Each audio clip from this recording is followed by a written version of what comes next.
we have a section we call the mental status exam. And this is where you kind of look at a whole host of things. You look at appearance, you know, how is a person dressed? Are they neat in appearance? Are they groomed, well groomed, or are they disheveled? That sort of thing. You look at the person's responsiveness to the person, the counselor, the clinician who's trying to provide assistance to the client.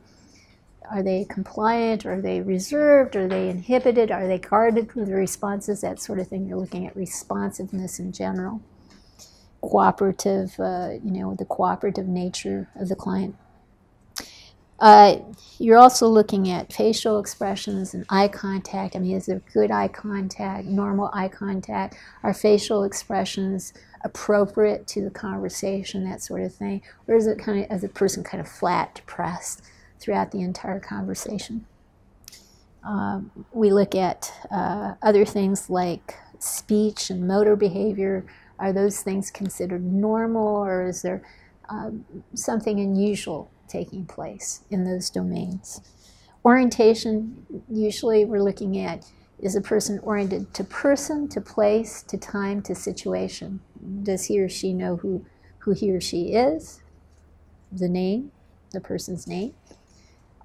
Do they know where they're at? You know, they're at in Riverside, California, in the United States. Do they know the time, the day of the week, the year, that sort of thing, and the situation, why they're there? Do they know that? Sometimes people aren't oriented. They don't know their name, and that could be for a number of reasons. A person may be, you know, psychotic, you know, or high on some sort of illegal drug and totally out of touch with reality. Somebody could be, it's my little palm making a lot of noise over there. Somebody could be actually maybe going through a dementia, you know, Alzheimer's, not know his or her name as a result. So, you know, we look at orientation as being helpful in terms of information to gather. So if a person is oriented in all four domains, what we usually write is O times 4. If they're oriented on only 3 domains, we say O times 3, and we talk about the domain that they fell short in. And usually if they fall short, it's why they're there. Sometimes if they're referred by another clinician, they may not even know the purpose of the referral. Sometimes young kids coming in to be seen clinically by a mental health professional, they don't know why they're there. They just know that their parent brought them to see someone. So it's not unusual for that particular area to, for that, if somebody's going to fall short in terms of orientation, that's going to be the one most likely to fall short in, is orientation to situation. We also look at things like, I'm going here on my list, attention, concentration, and memory. You know, would we put it in the average range? Would we put it below average or above average? And a lot of times you can kind of just get a sense in terms of just talking to a person. You know, do you have to keep repeating questions? Are they able to pay attention? Do they remember what they've talked about thus far in the conversation or in the intake? So you can get a sense just in terms of the intake itself, where they're at in terms of attention, concentration, and memory. Mood and affect. Mood is what the person says they're feeling in terms of mood. Right now, how would you describe your mood? Well, I'm feeling pretty good. I feel, you know, overall pretty satisfied with life, happy. Or they might say I'm depressed. Affect is what you see. Mood is what they describe. So if they say they're depressed and they're constantly laughing and joking around during the intake interview, those two things are incongruent with each other. You know, what they're saying about what they're feeling isn't what you're seeing. So we usually talk about mood and affect and whether they're congruent with each other or not. We also talk about intelligence, you know, and again, we kind of get a feel by just conversation, you know, where they fall in terms of average, above average, below average. Sometimes you can ask some questions and make it a little more formal in terms of, informational questions. What's 2 times 2 or 3 cubed, or where on a map is California? Is it east, west? East, west, north, south, orientation. You can ask all sorts of questions. Guys, settle down. Okay, thank you. Okay. So, so again, we can get a sense of intelligence by asking certain questions. Insight and judgment, again, we can ask different questions to kind of get a feel for that, or we can just, based on our conversation with the person, just kind of have a general impression there, whether they're in the average range or below average, above average. And concrete versus abstract thinking. Concrete, you're very literal. If I give you a proverb, what does a rolling stone gathers no moss mean? If you say, well, a rolling stone means that moss won't collect on it, that's pretty concrete in terms of thinking.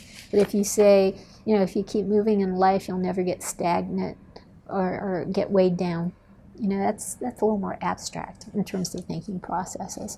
So we talk a little bit about that. Thought content, is a person rambling? Are they,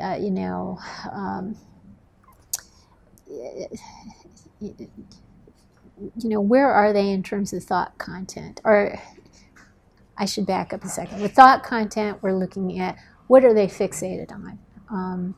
Sometimes people are hyper-religious. They're very focused on, overly focused on religious issues. And so, that could be something that you could talk about in terms of thought content. Sometimes people are very paranoid, suspicious of other people, and just, that seems to be the theme in their entire conversation. And so we would talk about thought content. What is the major focus of their thought, of their thinking?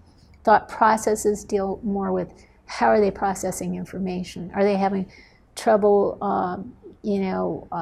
connecting thoughts? Is there some thought blocking taking place? Are they rambling? Is there incoherence going on? Is there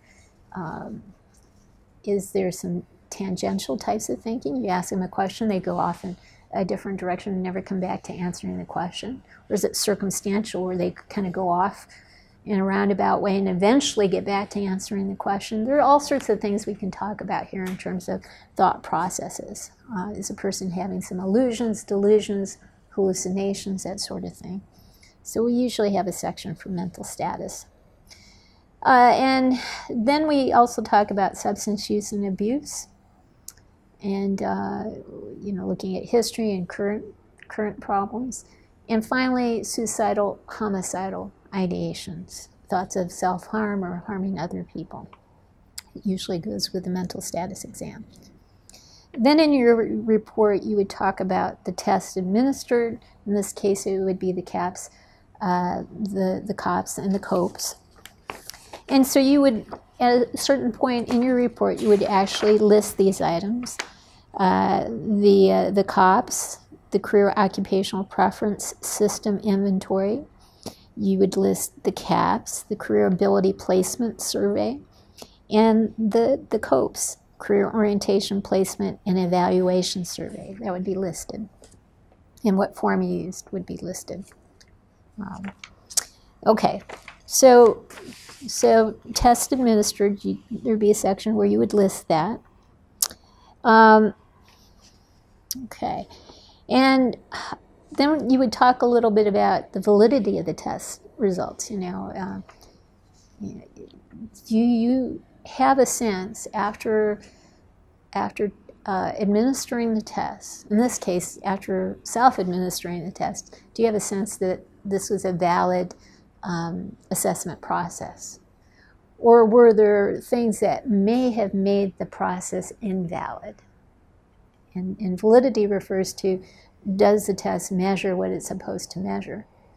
If you were sitting down and taking these tests, and every 5 seconds you were interrupted by a critter, an animal, like we have cats and dogs here, that might disrupt the validity of the test. Yeah.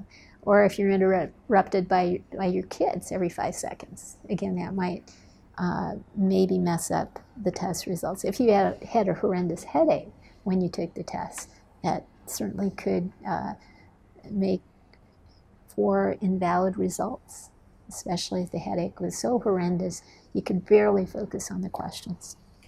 So you talk a little bit about validity of the test results.